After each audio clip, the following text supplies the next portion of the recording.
This is BBC News. I'm Jane Hill. The headlines at 3.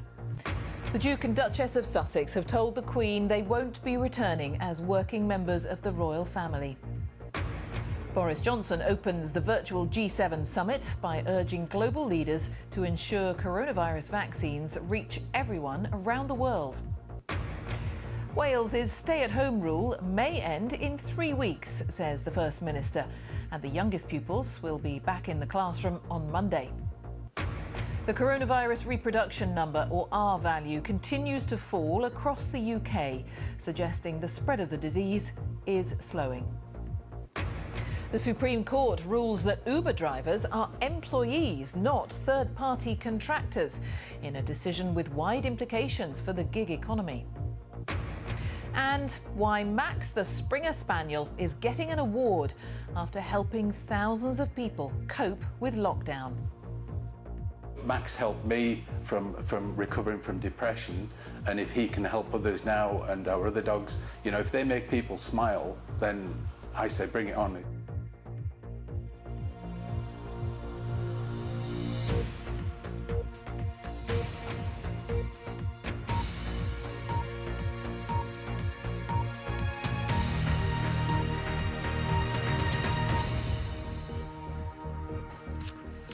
Hello, good afternoon. Welcome to BBC News. The Duke and Duchess of Sussex have confirmed to the Queen that they won't be returning as working members of the royal family. As a result, the couple will now no longer hold the honorary military appointments and royal patronages given to them by the Queen. In a statement, Buckingham Palace said that in stepping away from the work of the royal family, it wouldn't be possible to continue with the responsibilities and duties that come with a life of public service. Prince Harry and Meghan have committed to continue supporting the organisations they've represented, saying service is universal. Andy Moore reports. Ever since Meghan and Harry moved to North America, their long-term role in the royal family has been uncertain. Last January, they announced they would step back as senior royals and work to become financially independent. There was a period of reflection and assessment on both sides. Now there is a definite breach. Meghan and Harry will no longer be returning to work as members of the royal family. The news about their future comes ahead of an interview to be broadcast next month with Oprah Winfrey, and only days after the couple announced they were expecting a second child. I don't think anyone would be surprised. It's untenable, isn't it, really, to live on the other side of the Atlantic, on the west coast of America, and retain royal duties over here. It was never going to work, and now Harry and Meghan have decided that this is the future they want, away from royal duties. Then it was inevitable.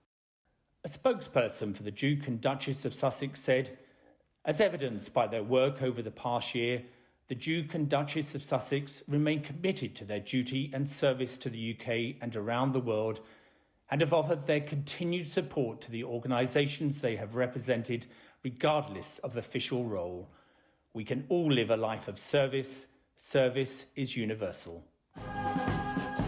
Prince Harry served in the military and holds honorary military appointments, but they will now be formally returned to the Queen, and they will be distributed among other working members of the royal family.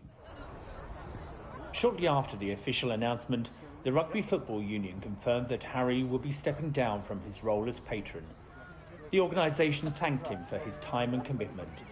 The RFU said it had greatly valued his contribution to promoting and supporting the game. And the National Theatre thanked the Duchess of Sussex for her work as patron.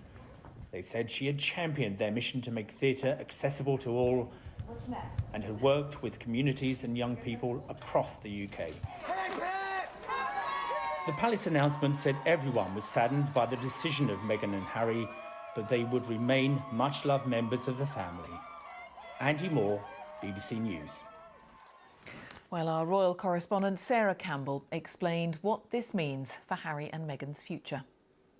There is a certain sense of inevitability. I mean, how it played out was last January when we first heard that Meghan and Harry had this plan to step back from the royal family, and they put forward their plan for what they hoped to happen, which was to be able to make their own money, but also continue with their royal work. And I think it very quickly became clear, there was this sort of summit at Sandringham, it very quickly became clear that there was a feeling that that simply wouldn't work. You couldn't kind of have a half in, half out. And so the result was the stepping back. There was a 12-month period of grace to see how it was going to work out.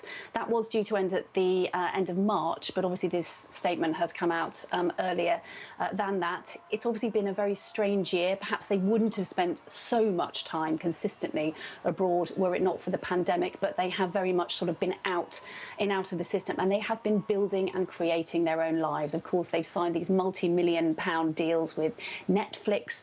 They've got a multi-million-pound deal with Spotify. Then, of course, came the news that Meghan and Harry are going to do this big sit-down with Oprah Winfrey. So they are very much building their own lives. And I think there was a sense that this was almost inevitable. This was coming together.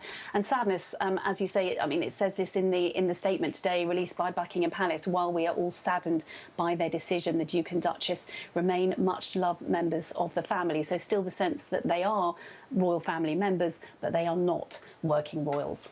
And therefore, a quick thought about what it means for other members of the family, other responsibilities and duties and jobs that fall now to others, to pick up the slack, if you like, in terms of that extensive roster of royal duties.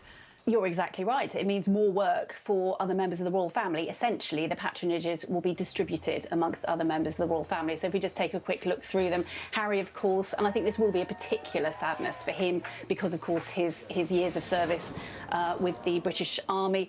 He's no longer the Captain General of the Royal Marines, particularly significant because that's a patronage that he took on from the Duke of Edinburgh, who'd held that role for decades and decades. He also loses the Honorary Air Force Commandant to the Royal Air Force Base Honiton and the Honorary Commodore-in-Chief of the Royal Naval Command's Small Ships and Diving. Again, because of Harry's links with the military, I think those will be particularly painful for him. I think also the Queen's Commonwealth Trust actually is one that's really interesting to think about. He was the president, she was the vice president, and when they were as members of the royal family, there was a real sense that they could do great work in that role, really spreading themselves a lot across the Commonwealth. There was maybe even talk at some point that Harry and Meghan might move out of the UK. They were seen to be really key for the Commonwealth, but they are losing those patronages. And the ones that Meghan particularly will lose are the royal patronages that she took on, the Royal National Theatre, which she took on from the Queen, and the Association of Commonwealth Universities. Worth bearing in mind that there are some, if people are thinking, well, what about the Invictus Games? And these are private patronages and charities that they have particular personal links to. So from the Duchess's perspective, she keeps SmartWorks, which is the organisation which dresses women to go for job interviews, and also the animal charity Mayhew. So she keeps those, and Harry keeps the ones, as I say, that he's been particularly associated with, like Centre Barley, like Well Child, and as I say, Invictus Games, which of course he set up. Our royal correspondent, Sarah Campbell.